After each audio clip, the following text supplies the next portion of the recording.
us, Chief of Staff Reince Priebus. Mr. Priebus, welcome back to the show, sir. Good morning, Chuck. Thanks for having me. Good to have you here. Look, the President did tweet this on Friday. No matter how much I accomplished during the ridiculous standard of the first 100 days, it has been a lot, parentheses, including SC, I assume he means Supreme Court, media will kill.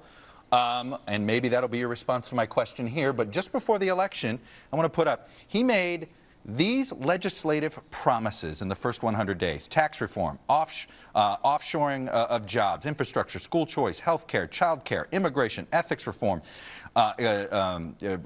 more funding for the military, and dealing with crime and drugs. All of them were supposed to be legislative action that was announced, not necessarily the expectation any of it be passed, but only one of those legislative priorities has even come close to a vote: health care. Why does he say it's a ridiculous standard and yet promise all this action before day 100? All right, so let me try to unpack that, Chuck. I mean, first of all, if you look at the promises he made on immigration, you have border crossings down by 70%. You look at TPP, one of the first executive orders the President signed was getting out of TPP. You look at ethics, that was one of the bullet points you had. Every employee of the West Wing signed an ethics pledge that said you're not going to lobby for 5 years after you leave this place, and you're never going to lobby for a foreign country. Look at Neil Gorsuch, first 100 days. A Supreme Court justice is sworn in, first time since 1881. And if you just give me 1 minute, and I won't drone on, but this idea about major legislation not being passed within the first 100 days.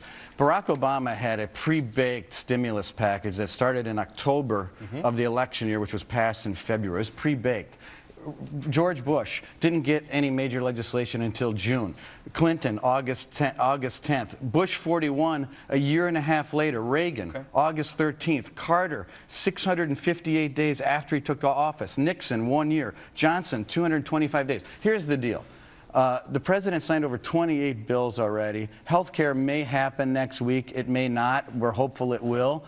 As far as borders, you said the military. We have right now in the CR negotiating one of the biggest increases in military spending in decades. So he is fulfilling his promises and doing it at breakneck speed. All right, but let me give you one standard that really is, I would think, potentially troubling. So far, for Senate confirmation, just filling the jobs, filling the empty positions in government, he's only nominated 45 people. Only 22 of them have been confirmed. 2 have failed. At this same point in time, George W. Bush had 85 nominations, H.W. Bush 95, Obama 190, Clinton 176. What is taking so long for you guys to just fill the political appointments? You are way down here. Actually not. Let me clear this up. First of all, Chuck Schumer and the Democrats have done something that even many Democrats and even Democrat-leading pundits have said is inexcusable, which is to hold up one nominee after the next to fill secretary positions. Wait a second. But Reince, no. Wait, I'm going to get to that. Nominated. Let me get to it. Nominated them. Okay, let me get to it. You can slow down. If you had 190 nominated. Let me finish. I know what the question is. Let me finish. Look, even on David Shulkin, who passed 100-0 in the Senate, Schumer still took up to 30 hours of debate. I'll get to that. We have hundreds of people in the queue. Here's what happens when you slow down these nominations. When you slow down the nominations, you can't actually clear someone for a nomination into the Senate. So when you talk about who we have for assistants to secretary, let's just throw assistants to secretary at HUD or the State Department. Those people have been chosen. However, when you choose one of those people, the process is you have to send that person to OGE clearance, with Office of Government Ethics clearance, and they have to get an FBI background check. You can't get the clearance for 30 or 40 days after you choose the person. So those people are in queue, and when they get the clearance from OGE, they get sent to the Senate. But you acknowledge you're behind. But we're behind, but because of historical, unbelievable obstruction from U.S. senators that are acting I don't want to get stuck on this question, but I don't understand how the Democrats have anything to do with who you nominate. Because the President has said, you look at a guy like Rex Tillerson, the President has said that the Secretary of State's going to have direct authority over the people that he chooses to fill the positions within the Department of State. Well, if Rex Tillerson gets picked, he gets submitted back in December, he doesn't get confirmed until later in the year. Or, for example, we've got a Secretary of Commerce that was that was chosen in November, not confirmed until February, that person is going to take the time to choose who his undersecretaries are. Those undersecretaries that are chosen need 30 days to go through clearance. I got to move on because no, but this is very easy. It doesn't make a lot of sense. How doesn't it make sense that when you don't have a nominee prepared to that you don't have these folks aren't preparing for their own staff to who they're going to decide to bring into office? But let me move on here. If you don't have a nominee, we got to keep the government open. Let me ask you about the government shutdown, run out of money if a bill isn't passed by the end of the week. Your budget director said you want to have a down payment on the border wall in that government funding bill. If you don't get it, will the president veto the government funding bill?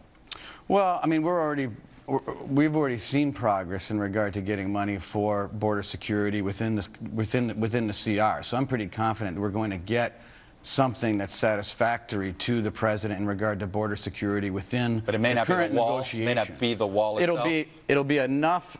It'll be enough in the negotiation for us to move forward with either the construction or the planning, or enough for us to move forward through the end of September to get going on the border wall and border security in regard to border Speaker patrol, Ryan, ICE. and Speaker Ryan has signed off on this, saying it's not going to gum up getting this funding bill done. No, I mean, we expect the priorities of the president to be reflective in the CR. So we expect a massive increase in military spending. We expect money for border security in this bill. And it ought to be, because the president won overwhelmingly, and everyone understands that the border wall was part of it. Are you okay if the money's not designated specifically for the border wall? In fact, if the money's designated for border security but not for the border wall, you'll sign that bill? I think that as long as the president's priorities are adequately reflected in the CR and allows us to get moving with an increase in military spending and a rebuilding of our military, as he promised in one of your bullet points, and there's enough as far as flexibility for the border wall and border security, I think we'll be okay with that. But we're still negotiating this weekend with appropriators in the House and the Senate. Health care, do you have to have a vote this week, or are you comfortable if Speaker Ryan says, hey, I need more time to find the votes? I would like to have a vote this week, and I think the leadership knows that we'd like to have a vote this week, but it's not, you know, on Monday we're still going to be here working for the American people. So whether health care repeal and replace comes on Friday or Saturday or on Monday, in the grand scheme of things, you know, it's a marathon, not a sprint. So we're hopeful for this week, but again, it's not something that has to happen in order to define our success. Has the president taken sides in the French election? Is he unofficially hoping Marine Le Pen gets into the runoff? No, not at all. I mean, not at all. He is going to support whoever the winner is. We've got a long-term relationship that's historical with the French people and the French government. And no matter who wins, that relationship is going to continue. He is not. So his tweet should not be interpreted as him showing preference for Le Pen. No, not at all. I think it might be, he may have some opinions as far as who he thinks might win, but he certainly doesn't have a preference. And finally, on the Mar-a-Lago. Other than a right-of-center person that believes in free markets. Can I ask you this? It costs $200,000 to be a member of Mar-a-Lago, $300,000 to be a member of Bedminster. Shouldn't the American people know about anybody that bought a membership to one of those two clubs, where they could get access to you when you're with the president on one of these working trips, or the president himself? Shouldn't the American public know who those people are if they have bought memberships since the president took office? No, I don't think it's any. I mean, this is a private business. It's a private organization. It's a private club. I don't think that has anything to do with it. So if somebody decides this is the best way to get access to you or the president, there's nothing the American people can do about it? One thing that the American people, I think, know about President Trump is that he's the boss. And, you know, people, if you saw in the New York Times article today, they listed out 20 different people that have all this access. Some of these folks the president doesn't even talk to, but the president talks to a lot of people. That doesn't change his ultimate views. If you go back on YouTube and you look at Donald Trump talking about trade in the 1980s and the 1990s, this is the same person today. He's no different. So while a lot of people like to talk about and argue about who's talking to President Trump and who's influencing him to make decisions, it's Donald Trump. It's his agenda. It's always been his agenda, and it always will be his agenda. And over time, people are going to see that he's a guy that's going to deliver to the American people, putting America first, and making the future better for everyone across the country. Reince Priebus, I'm going to leave it there. You bet. I know you're going to have a busy week ahead of you. Government's going to stay open? I believe it will. All right. We'll hold you to it. Thank you, sir. Joining me now.